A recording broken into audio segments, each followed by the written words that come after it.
The story is simple, but difficult to understand. It is always so. The more simple a thing, the more difficult it is to understand. To understand, something complex is needed. To understand, you have to divide and analyze. A simple thing cannot be divided and analyzed. There is nothing to divide and analyze. The thing is so simple. The simplest always escapes understanding. That is why God cannot be understood. God is the simplest thing, absolutely the simplest thing possible. The world could be understood. It is very complex.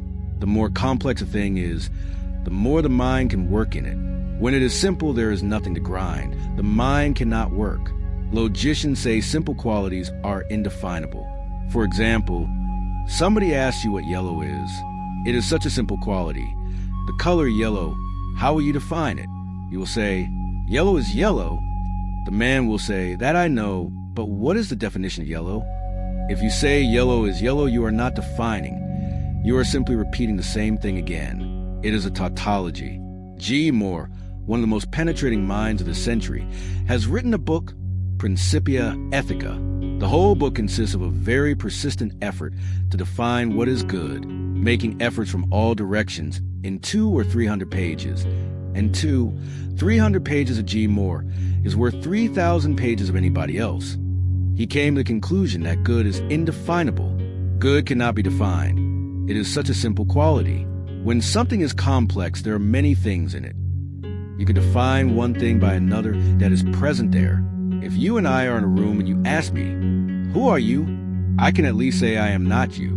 This will become the definition, the indication. But if I am alone in a room and I ask myself the question, who am I? The question resounds, but there is no answer. How to define it? That is why God has been missed. Intellect denies it. Reason says no. God is the simplest denominator in existence, the simplest and the most basic. When the mind stops, there is nothing other than God. So how to define God? He is alone in the room. That is why religions try to divide. Then definition is possible. They say, this world is not that. God is not the world. God is not matter. God is not body. God is not desire. These are ways to define. You have to put something against something. Then a boundary can be drawn. How do you draw a boundary if there is no neighbor? Where do you place the fence of your house if there is no neighborhood? If there is no one beside you, how can you fence in your house? Your house boundary consists of the presence of your neighbor. God is alone. He has no neighbor. Where does he begin? Where does he end? Nowhere. How can you define God? Just to define God, the devil was created. God is not the devil. At least this much can be said. You may not be able to say what God is, but you can say what he is not. God is not the world. I was just reading one Christian theologian's book. He says God is everything except evil. This, too, is enough to define. He says all except evil. This much will draw a boundary. He is not aware. If God is everything, then from where does this evil come? It must be coming from everything. Otherwise, there is some other source of existence besides God, and that other source of existence becomes equivalent to God. Then evil can never be destroyed. Then it has its own source of existence. Then evil is not dependent on God, so how can God destroy it? God will not destroy it. Once evil is destroyed, God cannot be defined. To define him, he needs the devil to be there always to surround him. Saints need sinners, otherwise they would not be there. How will you know who is a saint? Every saint needs sinners around him. Those sinners make the boundary. The first thing to be understood is that complex things can be understood. Simple things cannot. A simple thing is alone. This Joshua story is very simple. It is so simple it escapes you. You try to grip it, you try to grab it, it escapes. It is so simple that your mind cannot work on it. Try to feel the story. I will not say try to understand, because you cannot understand it. Try to feel the story. Many things are hidden if you try to feel them. If you try to understand it, nothing is there. The whole anecdote is absurd. Joshua saw one monk and asked, "Have I seen you before?" The man said, "No, sir, there is no possibility. I have come for the first time. I am a stranger. You could not have seen me before." Joshua said, "Okay, then have a cup of tea." Then he asked another monk, "Have I seen you before?" The monk said, "Yes, sir, you must have seen me." I have always been here. I am not a stranger. The monk must have been a disciple of Joshu's, and Joshu said, "Okay, then have a cup of tea." The manager of the monastery was puzzled, with two different persons responding in different ways. Two different answers were needed, but Joshu responded in the same way. To the stranger and to the friend, to one who has come for the first time and to one who has been here always. To the unknown and to the known, Joshu responded in the same way. He made no distinction, none at all. He didn't say, "You are a stranger. Welcome. Have a cup of tea." He didn't say to the other, "You have always been here, so there is no need for a cup of tea." Nor did he say, "You have always been here, so there is no need to respond." Familiarity creates boredom. You never receive the familiar. You never look at your wife. She has been with you for many, many years, and you have completely forgotten that she exists. What is the face of your wife? Have you looked at her recently? You may have completely forgotten her face. If you close your eyes and meditate and remember, you may remember the face you looked on for the first time. But your wife has been a flux, a river, constantly changing. The face has changed. Now she has become old. The river has been flowing and flowing. New bends have been reached. The body has changed. Have you looked at her recently? Your wife is so familiar, there is no need to look. We look at something which is unfamiliar. We look at something which strikes us as strange. They say familiarity breeds contempt. It breeds boredom. I have heard one anecdote. Two businessmen, very rich, were relaxing on Miami Beach. They were lying down, taking a sunbath. One said, "I can never understand what people see in Elizabeth Taylor, the actress. I don't understand what people see, why they become so mad. What is there? You take her eyes away, you take her hair away, you take her lips away, you take her figure away, and what is left? What have you got?" The other man grunted, became sad, and replied, "My wife, that's what's left. That is what has become of your wife, of your husband. Nothing is left, because of familiarity. Everything has disappeared. Your husband is a ghost. Your wife is a ghost with no figure, with no lips, with no eyes. Just an ugly phenomenon. This has not always been so. You fell in love with this woman once. That moment is there no longer. Now you don't look at her at all. Husbands and wives avoid looking at each other. I have stayed with many families and watched husbands and wives avoid looking at each other. They have created many games to avoid looking. They are always uneasy when they are left alone. A guest is always welcome. Both can look at the guest and avoid each other. Joshu seems to be absolutely different, behaving the same way with a stranger and a friend. The monk said, "I have always been here, sir. You know me well." And Joshu said, "Then have a cup of tea." The manager couldn't understand. Managers are always stupid. To manage, a stupid mind is needed, and a manager can never be deeply meditative. It is difficult. He has to be mathematical, calculating. He has to see the world and arrange things accordingly. The manager became disturbed. What is this? What is happening? This looks illogical. It's okay to offer a cup of tea to a stranger, but to this disciple who has always been here? So he asked, "Why do you respond in the same way to different persons, to different questions?" Joshu called loudly, "Manager, are you here?" The manager said, "Yes, sir. Of course I am here." And Joshu said, "Then have a cup of tea." This asking loudly, "Manager, are you here?" is calling his presence, his awareness. Awareness is always new. It is always a stranger, the unknown. The body becomes familiar, not the soul. Never. You may know the body of your wife. You will never know the unknown hidden person. Never. That cannot be known. You cannot know it. It is a mystery. You cannot explain it. When Joshu called, "Manager, are you here?" Suddenly the manager became aware. He forgot that he was a manager. He forgot that he was a body. He responded from his heart. He said, "Yes, sir." This asking loudly was so sudden, it was just like a shock, and it was futile. That's why he said, "Of course I am here. You need not ask me. The question is irrelevant." Suddenly the past, the old, the mind dropped. The manager was there no more. Simply a consciousness was responding. Consciousness is always new, constantly new. It is always being born. It is never old. And Joshu said, "Then have a cup of tea." The first thing befell is that for Joshu, everything is new, strange, mysterious. Whether it is the known or the unknown, the familiar or the unfamiliar, it makes no difference. If you come to this garden every day, by and by you will stop looking at the trees.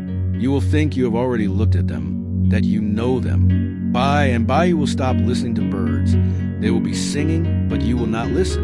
You will have become familiar. Your eyes are closed, your ears are closed. If Joshu comes to this garden, and he may have been coming every day for many, many lives, he will hear the birds, he will look at the trees.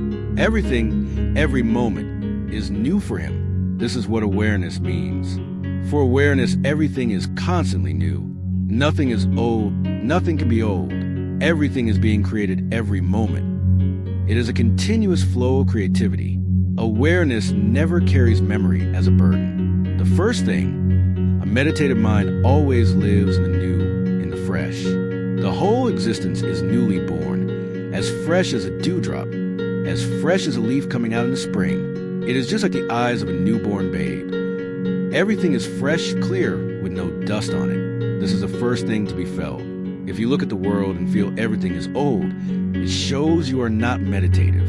When you feel everything is old, it shows you have an old mind, a rotten mind. If your mind is fresh, the world is fresh. The world is not the question. The mirror is the question. If there is dust on the mirror, the world is old. If there is no dust on the mirror, how can the world be old? If things get old, you will live in boredom. Everybody lives in boredom. Everybody is bored to death. Look at people's faces. They carry life as a burden, boring with no meaning. It seems that everything is just a nightmare, a very cruel joke, that somebody is playing a trick, torturing them. Life is not a celebration. It cannot be. With a mind burdened by memory, life cannot be a celebration. Even if you laugh, your laughter carries boredom. Look at people laughing. They laugh with an effort. Their laugh may be just to be manly.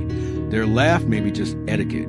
I have heard about one dignitary who went to Africa to visit a community, a very old, primitive community of Aborigines. He gave a long lecture. He told a very long anecdote. For almost half an hour, the anecdote continued. Then the interpreter stood up. He spoke only 4 words, and the primitives laughed heartily. The dignitary was puzzled. He had been telling the anecdote for half an hour. How could it be translated in 4 words? It seemed impossible, and people understood. They were laughing, a belly laugh. Puzzled, he said to the interpreter, "You have done a miracle. You have spoken only 4 words. I don't know what you said, but how can you translate my story, which was so long, into only 4 words?" The interpreter said, "Story too long, so I say," he says, "joke, laugh." What type of laughter will come out? Just mannerly etiquette will come out. And this man has been laboring for half an hour. Look at people's laughter. It is a mental thing. They are making an effort. Their laughter is false. It is painted. It is just on the lips. It is an exercise of face. It is not coming from their being, from the source. It is not coming from the belly. It is a created thing. It is obvious that we are bored, and whatsoever we do will come out as boredom, and will create more boredom. You cannot celebrate. Celebration is possible only when existence is a continuous newness, and existence is always young. When nothing grows old, when nothing really dies, because everything is constantly reborn, it becomes a dance. Then it is an inner music flowing. Whether you play an instrument or not is not the point. The music is flowing. I have heard a story. It happened in Ajmer. You must have heard about one Sufi mystic, Moinuddin Chishti, whose dargah, whose tomb, is in Ajmer. Chishti was a great mystic, one of the greatest ever born, and he was a musician. To be a musician is to be against Islam, because music is prohibited. He played on the sitar and on other instruments. He was a great musician, and he enjoyed it 5 times every day. When a Mohammedan is required to pray the 5 ritual prayers, he wouldn't pray. He would simply play on his instrument. That was his prayer. This was absolutely anti-religious, but nobody could say anything to Chishti. Many times people would come and tell him so, and he would start singing, and the song would be so beautiful they would forget completely why they had come. He would start playing on his instrument, and it would be so prayerful that even scholars and pundits and Malvis who had come to object wouldn't object. They would remember at home. When they were back at home, they would remember why they had come. Chishti's fame spread over the world. From every part of the world, people started coming. One man, Jilani, himself a great mystic, came from Baghdad just to see Chishti. When Chishti heard that Jilani was coming, he felt, to pay respect to Jilani, it will not be good to play my instrument now. Because he is such an orthodox Mohammedan, it will not be a good welcome. He may feel hurt. So only for that day in his whole life, he decided he would not play, he would not sing. He waited for morning, and in the afternoon Jilani came. Chishti had hidden his instruments. When Jilani came and they both sat in silence, the instruments started to make music. The whole room was filled. Chishti became very puzzled over what to do. He had hidden them, and such music he had never known before. Jilani laughed and said, "Rules are not for you. You need not hide them. Rules are for ordinary people. Rules are not for you. You should not hide them. How can you hide your soul? Your hands may not play. You may not sing from your throat, but your whole being is musical. And this whole room is filled with so much music, with so many vibrations that now the whole room is playing by itself. When your mind is fresh, the whole existence becomes a melody. When you are fresh, freshness is everywhere and the whole existence responds. When you are young, not burdened by memory, everything is young and new and strange. This Joshu is wonderful. This has to be felt deeply. Then you will be able to understand. But that understanding will be more like feeling than understanding. Not mental, but from the heart. Many more dimensions are hidden in this story. Another dimension is that when you come to an enlightened person, whatsoever you say makes no difference. His response will be the same. Your questions, your answers are not meaningful, not relevant. His response will be the same. To all the three, Joshu responded in the same way because an enlightened person remains the same. No situation changes him. The situation is not relevant. You are changed by the situation. You are completely changed. You are manipulated by the situation. Meeting a person who is a stranger, you behave differently. You are more tense, trying to judge the situation. What type of man is this? Is he dangerous, not dangerous? Will he prove friendly or not? You look with fear. That's why with strangers you feel an uneasiness. If you are traveling in a train, the first thing you will see is passengers asking each other what they do, what their religion is, where they're going. What is the need of these questions? These questions are meaningful because then they can be at ease. If you are Hindu and they're also Hindu, they can relax. The man is not very strange. But if you say that you are Mohammedan, the Hindu becomes tense. Then some danger is there, some stranger is there. He will make a little space between you and him. He cannot be at ease. He cannot relax. He may even change his seat. But even a Mohammedan is religious. If you say, I am an atheist, I am not religious at all, I don't belong to any religion, then you are even more of a stranger. An atheist? Then he will feel that just sitting by your side, he will become impure. You are like a disease. He will avoid you. People start asking questions not because they are very curious about you. No, they just want to judge the situation, whether they can relax, whether they are in a familiar atmosphere, or if something strange is there. They are on their safeguard, and this is their inquiry for safety. Your face changes continuously. If you see a stranger, you have a different face. If you see a friend, immediately the face changes. If your servant is there, you have a different face. If your master is there, you have a different face. You continuously change your masks because you depend on the situation. You don't have a soul. You are not integrated. Things around you change you. That is not the case with a Joshu. With a Joshu, the case is totally different. He changes his surroundings. He is not changed by his surroundings. Whatsoever happens around him is irrelevant. His face remains the same. There is no need to change the mask. It is reported that once a governor came to see Joshu. Of course, he was a great politician, a powerful man, a governor. He wrote on a paper, I have come to see you, his name, and governor of this and this state. He must have knowingly or unknowingly wanted to influence Joshu. Joshu looked at the paper, threw it away, and said to the man who had brought the message, Say, I don't want to see this fellow at all. throw him out. The man went and said, Joshua said, throw him out. He has thrown your paper away and said, I don't want to see this fellow. The governor understood. He wrote again on a paper, just his name, and I would like to see you. The paper reached Joshua, and he said, so this is the fellow, bring him in. The governor came in and he asked, but why did you behave in such a strange way? You said, throw this man out. Joshua said, faces are not allowed here. Governor is a face, a mask. I recognize you very well, but I don't recognize masks. And if you have come with a mask, you are not allowed. Now, it is okay. I know you very well, but I don't know any governor. The next time you come, leave the governor behind. Leave it at your house. Don't bring it with you. We are almost continuously using faces. Immediately we change. If we see changes in a situation, we change immediately, as if we have no integrated soul, no crystallized soul. For Joshua, everything is the same.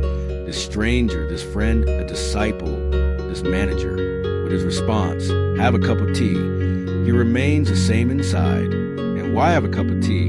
This is a very symbolic thing for Zen masters. Tea was discovered by Zen masters, and tea is not an ordinary thing for them. In every Zen monastery, they have a tea room. It is special, just like a temple. You will not be able to follow this, because tea is a very religious thing for a Zen master or a Zen monastery. Tea is just like prayer. It was discovered by them. In India, if you see a sannyasin drinking tea, you'll feel he is not a good man. Gandhi would not allow anybody in his ashram to drink tea. Tea was prohibited. It was a sin. Nobody was allowed to take tea. If Gandhi had read this story, he would have been hurt. An enlightened person, Joshua, asking people, inviting people to have tea? But Zen has a different attitude towards tea. The very name comes from a Chinese monastery, Ta. For the first time, they discovered tea, and they found that tea helps meditation because tea makes you more alert. It gives you a certain awareness. That's why if you take tea, you will find it difficult to go to sleep immediately. They found tea helps awareness, alertness. So in a Zen monastery, tea is part meditation. What more can Joshua offer than awareness? When he says, have a cup of tea, he is saying, have a cup of awareness. Tea is very symbolic for them. He says, have a cup of awareness. That is all that enlightenment can do. If you come to me, what can I offer you? I have nothing other than a cup of tea. To the familiar or unfamiliar, to a friend or a stranger, or even to the manager who has always been there managing his monastery, have a cup of tea. That's all a Buddha can offer to anybody. But there is nothing more valuable than that. In Zen monasteries, they have a tea room. It is like a temple, the most sacred place. You cannot enter with your shoes because it is a tea room. You cannot enter without taking a bath. Tea means awareness, and the ritual is just like prayer. When people enter a tea room, they become silent. When they enter the room, no talk is allowed. They become silent. They sit on the floor in a meditative posture, and then the hostess or the host prepares tea. Everybody is silent. The tea starts boiling, and everybody has to listen to it, to the sound, to the kettle creating music. Everybody has to listen to it. The drinking has started, though the tea is not even ready. If you ask Zen people, they will say, tea is not something that you pour with unawareness and drink like any other drink. It is not a drink, it is meditation. It is prayer. So they listen to the kettle creating a melody. And in that listening, they become more silent, more alert. Then cups are put before them, and they touch them. Those cups are not ordinary. Every monastery has its own unique cups. They prepare their own cups, even if they are purchased from a market. First, they break them, then glue them again, so the cup becomes special, so you cannot find any replica of it anywhere else. Then everybody touches a cup, feels the cup. The cup means the body. If tea means awareness, then the cup means the body. And if you have to be alert, you have to be alert from the very roots of your body. Touching, they are alert, meditating. Then the tea is poured. The aroma comes, the smell. This takes a long time, 1 hour, 2 hours. So it is not just within a minute that you have drunk the tea, thrown the cup down, and gone away. No, it is a long process, slow, so that you become aware of each step. And then they drink, the taste, the heat. Everything has to be done with very alert mindfulness. That's why the master gives the tea to the disciple. With With a master pouring tea in your cup, you will be more alert and aware. With a servant pouring tea in your cup, you can simply forget him. When Joshua pours tea in your cup, if I come and pour tea in your cup, your mind will stop, you will be silent. Something special is happening, something sacred. Tea becomes a meditation. Joshua said, have a cup of tea to all three. Tea was just an excuse. Joshua will give them more awareness. And awareness comes through sensitivity. You have to be more sensitive whatsoever you do. So even a trivial thing like tea, can you find anything more trivial than tea? Can you find anything more mean, more ordinary than tea? No, you cannot. And Zen monks and masters have raised this most ordinary thing into the most extraordinary. They have bridged this and that, as if tea and God have become one. Unless tea becomes divine, you will not be divine. Because the least has to be raised to the most, the ordinary has to be raised to the extraordinary. The earth has to be made heaven. They have to be bridged. No gap should be left. If you go to a Zen monastery and you see a master drinking tea, with an Indian mind you will feel very much disturbed. What type of man is this? Drinking tea. Can you conceive Buddha under a Bodhi tree drinking tea? You cannot conceive it. It is inconceivable. The Indian mind has been talking about non-duality, but has created much duality. You have been listening to Advaita, the unity, the one, but whatsoever you have done, you have created two. And you have created such a gap between the two that they look unbridgeable. Because of this, Shankara had to talk about Maya and illusion. You have created such a gap between this world and that world. They cannot be bridged. So what to do? Shankara said, this world is illusory. You need not bridge. This world is not. That is the only way to come to one. You have to deny the other completely. But denial won't help. Even if you say this world is illusory, it is there. And why do you insist so much that it is illusory if it is not really there? What is the problem? Why is it that Shankara went his whole life teaching people this world is illusory? Nobody bothers if it is illusory. If Shankara knew it is illusory, then why bother about it? It seems some problem is there. It cannot be bridged, so the only way is to drop it completely from consciousness, to say it is not there so only one remains. We have only one way to come to the one, to deny the other. Zen has another way to bridge, and I think it is more beautiful. There is no need to deny the other, and you cannot deny. Even in denial you will assert. If you say this world doesn't exist, you have to indicate this world, which is nowhere. So what are you indicating? What are you pointing your finger at? If there is nothing, then you are foolish. This world exists, and if you say it is illusory, it is only an interpretation. If this world is illusory, that cannot be real, because from this, that has to be achieved. If this world is illusory, then your Brahma cannot be real. If the creation is illusory, how can the Creator be real? Because the creation comes from the Creator. If the Ganges is illusory, how can the Gangotri be real? If I am illusory, then my parents are bound to be illusory, because only out of dream is a dream born. If they are real, then the child must be real. Zen says both are real, but both are not two. Bridge them. So tea becomes prayer, so the most profane thing becomes the most sacred. It is a symbol. And Zen says if your ordinary life becomes extraordinary, only then are you spiritual. Otherwise, you are not spiritual. In the ordinary, the extraordinary has to be found. In the familiar, the strange. In the known, the unknown. In the near, the far. In this, that. So Joshua said, come and have a cup of tea. One more dimension is there in the story, and that dimension is of welcome. Everybody is welcome. Who you are is not relevant. You are welcome. At the gate of an enlightened master, at the gate of Joshua or a Buddha, everybody is welcome. The door is, in a sense, open. Come in and have a cup of tea. What does this mean? Come in and have a cup of tea. Joshua was saying, come in and relax. If you go to other so-called masters, so-called monks and sannyasins, you'll become more tense. You cannot relax. Go to sannyasin. You become more tense. You become more afraid. And he creates guilt. He will look at you with condemnatory eyes. And the very way he will look at you will say you are a sinner. And he will start condemning. This is wrong. That is wrong. Leave this. Leave that. This is not the way of a really enlightened person. He will make you feel relaxed. There's a Chinese saying that if you reach a really great man, you will feel relaxed with him. If you reach a false great man, he will create tension within you. He will make, knowingly or unknowingly, every effort to show that you are low, a sinner, that he is high, above, transcendental. A Buddha will help you to relax. Because only in your deep relaxation will you also become a Buddha. There is no other way. Have a cup of tea, Joshu said. Come relax with me. The tea is symbolic. Relax. If you are drinking tea with a Buddha, you will immediately feel that you are not alien, not strangers. Buddha pouring tea in your cup. Buddha has come down to you. Buddha has come to this. He has brought that to this. Christians, Jews cannot conceive it. Mohammedans cannot conceive it. If you knock at the gate of heaven, can you conceive of God coming and telling you, come, have a cup of tea?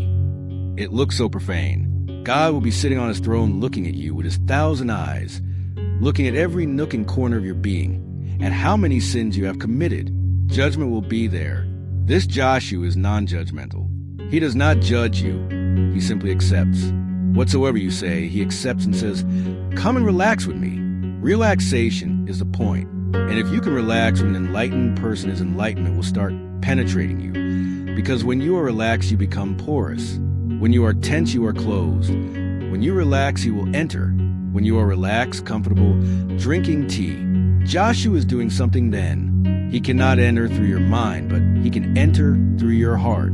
Asking you to have a cup of tea is making you relaxed, friendly, bringing you nearer, closer. Remember, whenever you are taking food and drinking something with someone, you become very intimate. Food and sex are the only two intimacies. In sex, you are intimate.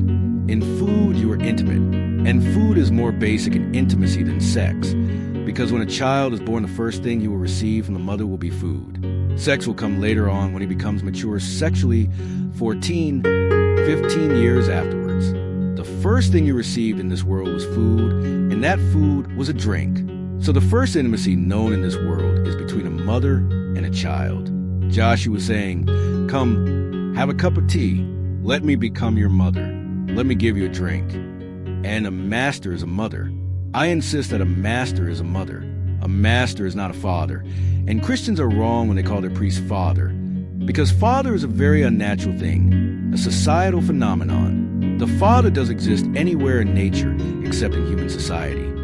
It is a created thing, a cultured thing. The mother is natural. It exists without any culture, education, society. It is there in nature. Even trees have mothers. You may not have heard that not only does your mother give you life, but even a tree has a mother. They have been experimenting in England. There's a special lab, Delaware, where they have been experimenting with plants, and they have come to discover a very mysterious phenomenon. If a seed is thrown in the soil, and the mother from where the seed has been taken is near, it sprouts sooner. If the mother is not near, it takes a longer time.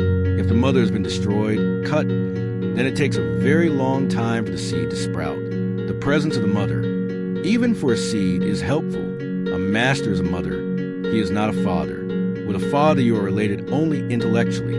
With a mother, your relation is total. You have been part of your mother. You belong to her totally. The same is the case with a master in the reverse order. You have come out of the mother. You will go into the master. It is a returning back to the source. So Zen masters always invite you for a drink. They are saying in a symbolic way, come become a child to me. Let me become your mother. Let me become your second womb. Enter me. I will give you a rebirth. Food is intimacy, and it is so deep-rooted in you that your whole life is affected by it. Men all over the world, in different societies, different cultures, go on thinking of women's breasts. In painting, sculpture, films, novels, whatsoever, the breast remains a central point. Why so much attraction for breast? That has been the first intimacy with the world. You came to know existence through it. The breast was the first touch of the world. For the first time you came near to existence.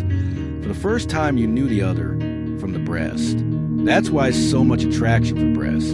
You cannot be attracted towards a woman who has no breasts, flat breasts. It is difficult because you cannot feel the mother there. So even an ugly woman becomes attractive if she has beautiful breasts. As if breasts are the point, the central thing in the being. And what is the breast? The breast is food. Sex comes later. Food comes first. Joshu's calling all the three to come and have a cup of tea was calling them to an intimacy. Friends eat together. So if you see a stranger coming near you when you are eating, you will feel uncomfortable. Strangers feel uncomfortable if they eat together. That's why in a hotel, in a restaurant, things have gone very wrong. Because you're eating with strangers, the food becomes poisonous. You are so strained and tense. It is not a family, you are not relaxed. Food prepared by someone who loves you has a different quality altogether. Even the chemical quality changes. And psychologists say when your wife is angry, don't allow her to prepare food. It becomes poisonous. It is difficult because the wife is almost always angry. And psychologists say when you're eating, if your wife starts creating trouble, talking, arguing, stop eating. But then you will die because the wife almost always creates trouble while you are eating. This is a very non-loving world. The wife knows, if she has a small understanding, that the worst time to create any conflict is while the husband is taking food. Because when he is strained, tense, not relaxed, food becomes poisonous and it will take a longer time to digest it. Psychologists say twice the time will be needed to digest the food, and the whole body suffers. Food is intimacy. It is love. And Zen masters always invite you for tea. They will take you in the tea room and give you tea. They are giving you food, drink. They are telling you, become intimate. Don't stand so far away, come nearer. Feel homey. These are the dimensions of the story, but they are dimensions of feeling. You cannot understand, but you can feel. And feeling is a higher understanding. Love is a higher knowing. And the heart is the most supreme center of knowledge, not the mind. The mind is just secondary, workable, utilitarian. You can know the surface through the mind. You can never know the center. But you have forgotten the heart completely, as if it has become a nothingness. You don't know anything about it. If I talk about the heart center, you think about the lungs, not about the heart. The lungs are not the heart. The lungs are just the body of the heart center. The heart is hidden in the lungs, somewhere deep down. Just as in your body the soul is hidden, in your lungs the heart is hidden. It is not a physical thing. So if you go to a physician, he will say there is no heart center, only lungs. The heart has its own ways of knowing. Joshu can be understood only through the heart. If you try to understand through the intellect, it is possible you may misunderstand, but understanding is not possible. That much is certain. Anything more?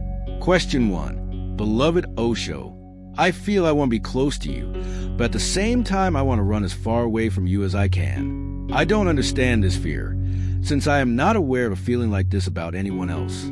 It is natural. It is not something exceptional. Whenever you have a feeling to be closer to a man like me, the fear will come, because to be close to me means to be dead. To be close to me means losing yourself. It is the same fear that grips a river when it comes to the ocean. The banks will be lost, the river will be lost, and every river tries to go back. But there is no way. If you feel a deep urge to come closer to me, there is no way now to escape. You may try, but you'll be a failure. Others have tried. Others will go on trying. If you have a deep urge to come closer to me, you will have to come. You can only delay it. By escaping, struggling, you can delay it. You can postpone it. That's all, because the deep urge is coming from your very being. Fear is only in the mind. The urge is coming from the deepest core of your being, to be closer. But fear comes in the mind because the closeness means death. To be close to a master is death. Your ego will have to go. The ego starts thinking, I must escape before something happens. Before I am lost, I must escape. The ego will continuously tell you to escape. The ego will find rationalizations. It will find fault in me just to help you escape. It will convince you in every way that this is the wrong man. Love is death-like, and no love is as death-like as loving a master. If you love a woman, you can dominate her. That's why lovers go on playing politics with each other, dominating, possessing. The fear is there that if you don't dominate, you will be lost, and the other will dominate. So they continuously fight. Husbands and wives, lovers, go on fighting. The fight is for existence, to survive. The fear is there, I may be lost in the other. But when you come to a master, you cannot dominate him. You cannot fight with him. So fear is deeper because of that. Because you cannot create any politics. Either you have to escape or merge. No other alternative is there. If you escape from your very deep source of being you hear you are doing wrong. If you escape, you'll have to come back. If you come closer, the mind says, where are you going? If you go closer, still you may be burned. And it is right. The ego is right. The flame is there, and if you come closer, you will be burned. Conflict will be created. Inner tension, anguish will be created. You can delay. That's all. Sooner or later you'll have to merge. No river can escape the ocean. Once you have come closer, you have come, and there is no way to go back. No way exists for going back. You are here. You have traveled long. Not only in physical space, but also in the inner space you have traveled long. Many lives you've been traveling towards this point. You have desired it, and now when the point has come nearer, you become afraid. The fear is natural. Understand it. Don't let it overpower you. Take a jump. And that jump will not only be a death, it will be a rebirth. But you cannot know that. Only death. You see only death. The beyond that is hidden behind the death you cannot see. I can see it. I know you will be reborn. But nobody can be reborn unless he dies. So death is not the goal and death is not the end. It is just the beginning. When you are ready to die, you are ready to be reborn. The old will disappear and the absolutely new will come in its place. That new is struggling from the very core of your being.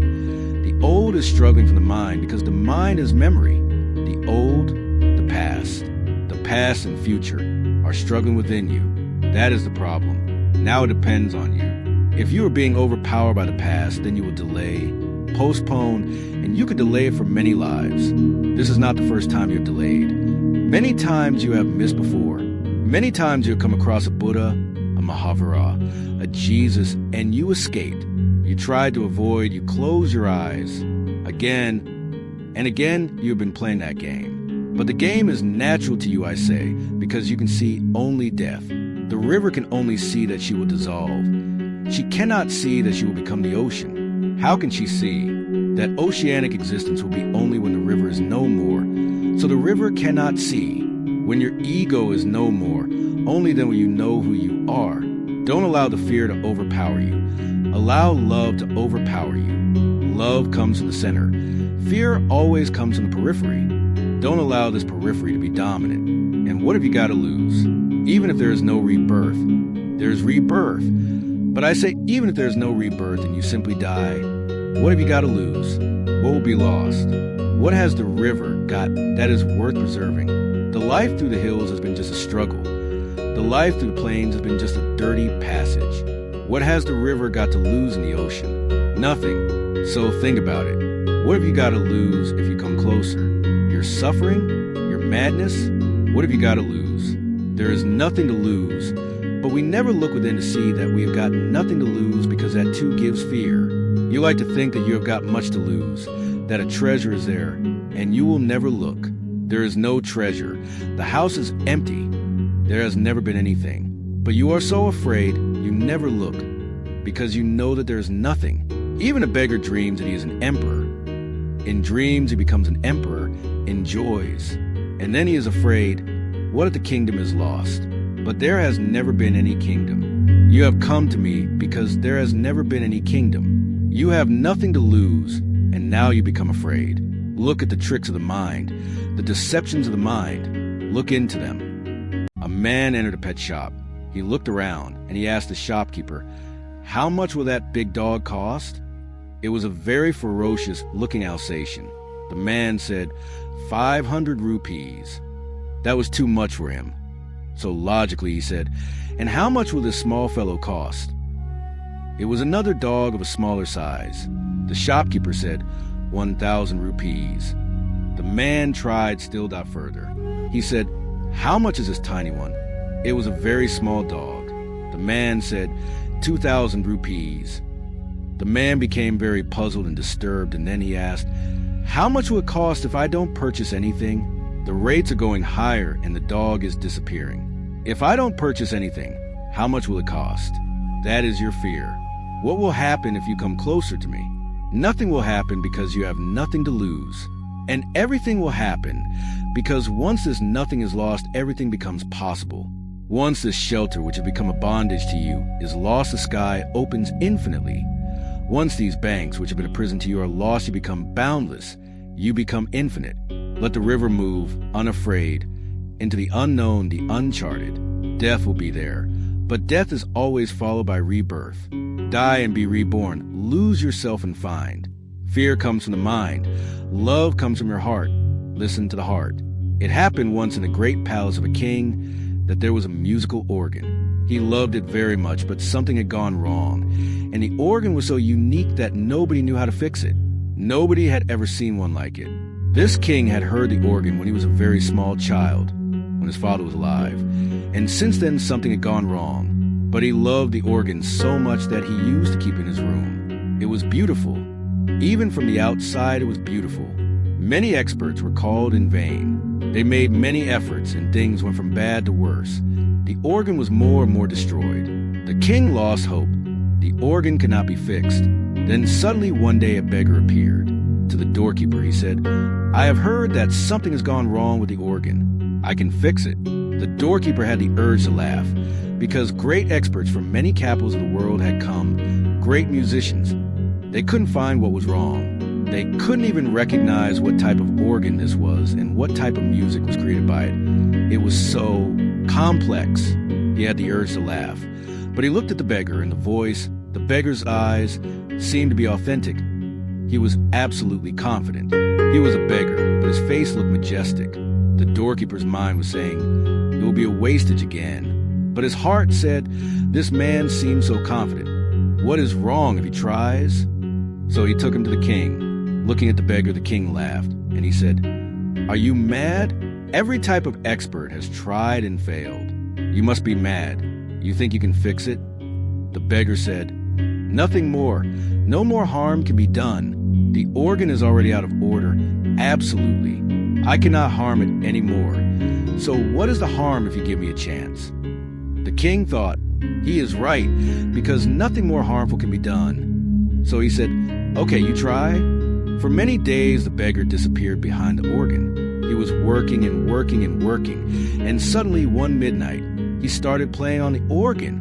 The whole palace was filled with an unknown melody, something so divine that everybody ran to see. The king came out of his bedroom and said, "You have done it. It must have been very difficult. It was almost impossible. You have done a miracle." The man said, "No, it was not difficult because in the first place I made it. In your father's time I made this organ. So it was not difficult. If you are ready, for one thing, no more harm can be done to you. You are already harmed. I cannot harm you any more than you have been harmed. This much is certain. Look at my eyes and feel my voice. Give me a chance. It is not difficult. I say to you, once one is dissolved into the infinite, he is at the source of the thing from where he has come. I am not there. If I were there, if the ego were there, then it would be difficult. There is no expert in me. The expert died long ago. The ego is the expert. I don't know anything. I am not there. I have disappeared. The ocean exists. God exists, not I. In the first place, you are close to that thing from which you have come. And for God, nothing is impossible. In the first place, He created you. And I am not there, because otherwise it would be a very difficult thing. If I am there, I will harm you. The ego can only harm. Experts can only destroy. They cannot fix you. You have been with many experts, and they have done every type of thing that was possible. Now you are beyond repair. But the river can fall in the ocean, and suddenly the melody arises. A music will come out of you, a music that you have not heard. It is just hidden in you. The ego just has to be put out of the way. I have heard. One school teacher was asking his first graders, "How you help your family at home?" One small boy said, "I fix my bed myself." Another said, "I clean dishes," and so on and so forth. But then the teacher saw that one small boy, Johnny, had not answered. So he asked, "Johnny, what do you do?" Johnny hesitated a moment, and then he said, "Mostly, I keep out of the way." You just keep yourself out of the way, that's all. Don't come in between me and you. Just keep out of the way. Even if you keep out of the way for a single moment, the thing can happen. The old can die, the new can be born.